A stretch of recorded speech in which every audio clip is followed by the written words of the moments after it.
What's up, guys? This is Jesse DeRozier with Hydrilla Gorilla Guide Service here in Lake Guntersville. Today's date is December the 5th, 2025, and this is What's on the Deck. So last week, going into the weekend, had temperatures that were around 57 degrees. This week, we saw some cold rains as well as cold nightly temperatures, and the highs not being that high, into the upper 40s and low 50s earlier in the week, and then as we've gotten to later this week, they've been like in the low to mid 40s for the highs. As a result, our water temperatures today were down to 48, 49 degrees. So about an 8-degree swing in the course of a week. So really drastic. As a result, the fish and the shad both completely relocated, and we had to go on a little bit of a hunt to catch back up with those fish. But we've had some really good trips this week. As long as you're able to remain with them as they make that move, you can still continue to catch them. The cold temperatures don't really shut down the bite. It just basically moves the location where the fish are. And if you can relocate them and have the right lures to throw, you can definitely still catch them throughout all winter. That said, let's go ahead and get started on what lures we used this past week in order to stay on our fish. A lot of these lures repeat themselves, and especially going through winter, you're going to see a lot of these same ones. And the good thing about watching this video is so that when these changes start to take place, you'll see when that switch happens. When they start to move shallow back towards spring, or like right now when they're moving out from the shallows and moving out deep. And know what changes are taking place on the lake a lot just based on what lures that I'm currently throwing, but also having a step up on what lures to throw. So hopefully these videos help you out. If they do, try to let me know, give me a thumbs up or something, or leave a comment. Let me know that you guys appreciate the videos and that they're actually helping you guys out on the water. That said, the lures that I'm throwing, like I mentioned, a lot of these are repeats. But there's also some new ones that we're adding in kind of as that temperature now has gotten colder. So we're fading away from the search baits and things like that. Now, pretty much, if you don't know where your fish are, or you can't relocate them, find their forage, find the bait. If you can find the bait, you don't necessarily have to search for the fish. Find the bait, you found the fish. That's pretty much it for all of winter. So I don't necessarily have to do search baits. It's more so now it's time with my graphs and getting out there with my side imaging and looking around. There are still a few fish that are shallow. Very few in that context. So my shallow baits have just about disappeared. Probably after this week, I'll be surprised if even these last two kind of remain on the deck. I'm still throwing that underspin with the 3.5 flashy swimmer with the 3.5, producer swim baits on that flashy swimmer from Owner. It's a 5/0 hook with a 1/4 ounce weight. It pairs really great together, and this allows for me to be able to get up there in those shallow waters where those last few fish are still kind of chasing a last few lingering shad that have remained shallow. But for the vast majority, they have made a major move and have started to relocate out deep. The next bait I've also been throwing shallow is a little 3/16 ounce guppy head from Dirty Jigs with just a little 3-inch Kitech on it. I think it's a 3.3. Something really light that I can reel right above the grass up in 3-4 foot of water. Those two, like I had mentioned, did not see a lot of work this week and probably will not be back on the deck next week. I'll be surprised if they remain on the deck now that the temperatures have finally gotten below that 50-degree mark. The ones that will you'll see repetitively are going to be still a Kitech and still a guppy head, but a little bit different. So this is a 3/8 ounce, a little bit heavier, with a 2.8 Kitech. So we're stepping down in size and we're going all the way to the bottom now. So a lot of these fish now with these cooler temps are going to glue themselves to the bottom or be relatively close to the bottom. And getting down to the bottom and you know, those areas where there's no grass, where they're, you know, belly down to the bottom is going to be, that's going to be a deadly technique. The next one is just a hair bigger. Again, a 3/8 ounce guppy head from Dirty Jigs, but this time on just that little bit bigger bait. That is the Reaction Innovations Little Dipper. So that's probably, again, like a 3.3 or a 3.5 inch bait. And again, taking that all the way to the bottom. So still very, very small. So depending on the size of the bait fish that I'm seeing will dictate which one that I'm going to throw. And you say, well, how are you seeing that? Late in the day, in some of these areas, as the sun shines and warms that upper water column, some of these shad will lift and you'll be able to get a look at how big the bait are. If I'm seeing that and I'm back in that area, say the next day, I know which size to be throwing. So that's the reason why I said kind of figure out how big the bait is and adjust your bait accordingly. If they're really small, I'm going to throw the 2.8. If they're a little bit larger, then I'm going to step it up to the 3.3 or 3.5. Kind of the same deal with the next bait. Again, is a 3.5 inch bait. So we're still kind of in that small class. Again, the blue minnow by producer Swimbaits and that Swiminator paired on a lead underspin.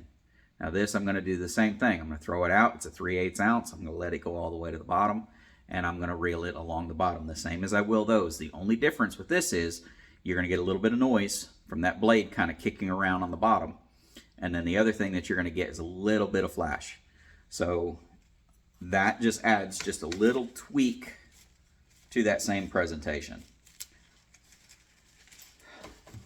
Next is going to be, again, an Alabama rig. You can't fish wintertime without at least including this and having it tied up in your box and ready to go or on the deck. This one's all tangled up on me. But the Alabama rig. So I'm keeping it small. Notice I've got really small wires. So not this big umbrella.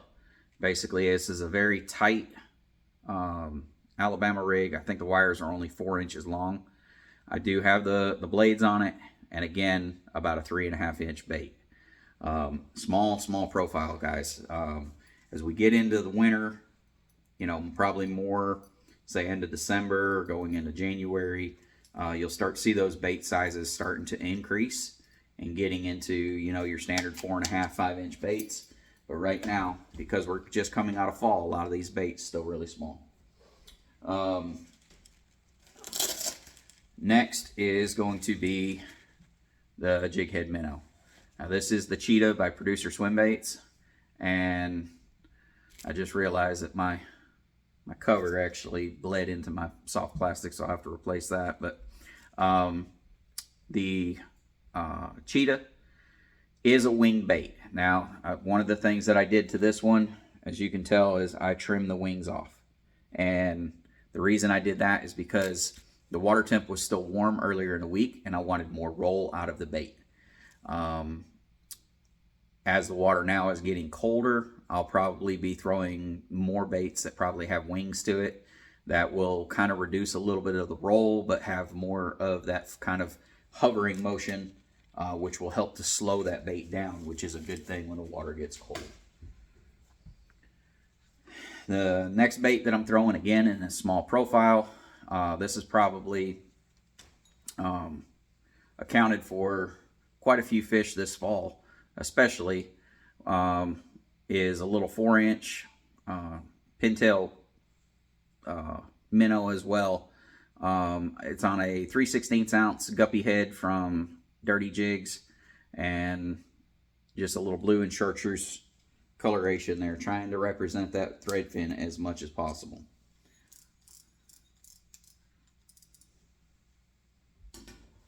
The other side of the boat is more hard baits. So we had a lot of soft plastic stuff on this side. If you're going to be utilizing soft plastics, guys, make sure to take the time, get you some Avid angler fishing glue, and glue your baits to those jig heads. You'll make a big difference as to how many fish you catch off of each one. The other thing that I'm going to mention is, especially now that we're in winter and you're in big groups of shad, you're fishing around a lot of bait. They've got thousands of live swim baits basically swimming around them. And you go reeling a lure through there. Obviously, it looks different. Do yourself a favor. Take a little bit of Thump Gel. Add that to your bait. It will help them to hone in on your bait amongst all of the shad that they are in and help you to get some commitment to them actually hitting your lures. The hard bait side is a couple of jerk baits to start with. So 2 different ones. Again, a little 4-inch bait, keeping it small, and also keeping it silent. So this one is my Sunny Days clear water. The water's really cleaning up right now. The colder the water gets, seems like the cleaner the water gets. And just those matte sides works really, really well.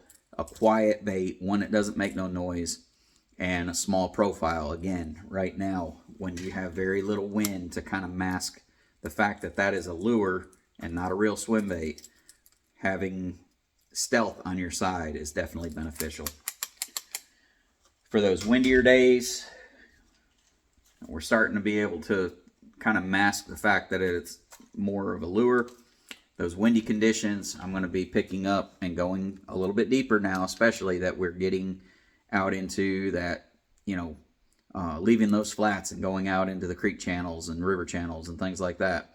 I'm going to be throwing a full-size jerkbait. And the Megabass Vision 110+1 is a great one for that. Again, nothing super flashy.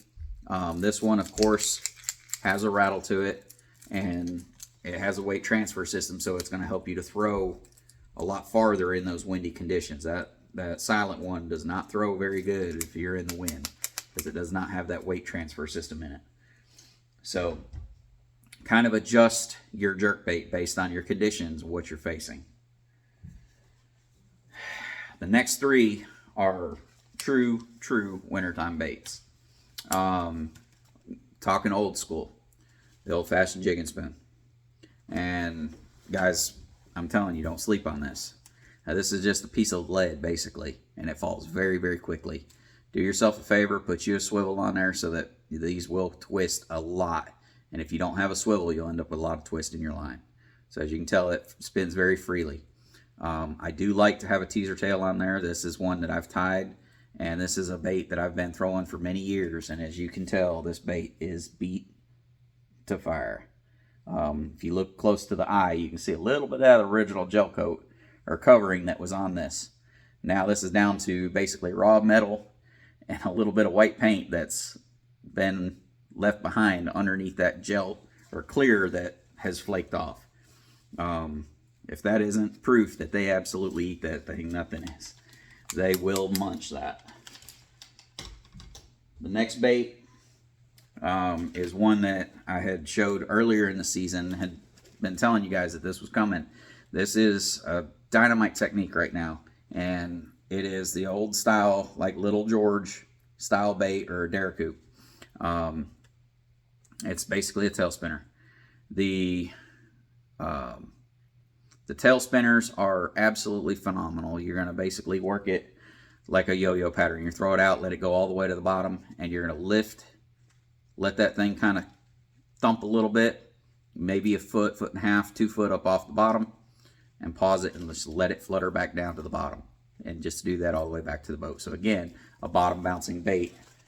A lot of these techniques are bottom bouncing because a lot of those fish in the wintertime will rest their bellies down on the bottom of the lake. The next one is a blade bait, like the Demiki Vault. The blade baits, again, same exact technique. You're going to throw it out, let it go all the way to the bottom, and lift. You're going to feel that blade go, kill it. Lift it maybe a foot, foot and a half up off the bottom, kill it. You're not looking for very much vibration off of that as far as how many times you're going to feel that thing actually vibrate. So you're not doing a big 3 foot, 4 foot sweep with that. lift it, it'll da-da-da-da-da, and kill it. And just do that all the way back to the boat. Those blade baits will absolutely catch them the colder it gets. So that's pretty much it for this week, guys. I hope this information helps you out. I know it's going to be a cold week, but if you're willing to get out there and face the temperatures, the fish are absolutely chewing right now, and they'll continue to eat all the way through winter, especially if you're in the south. But that's it, guys. I hope this information helps you out. Hope to see you out on the water this week, and until next week, tight lines.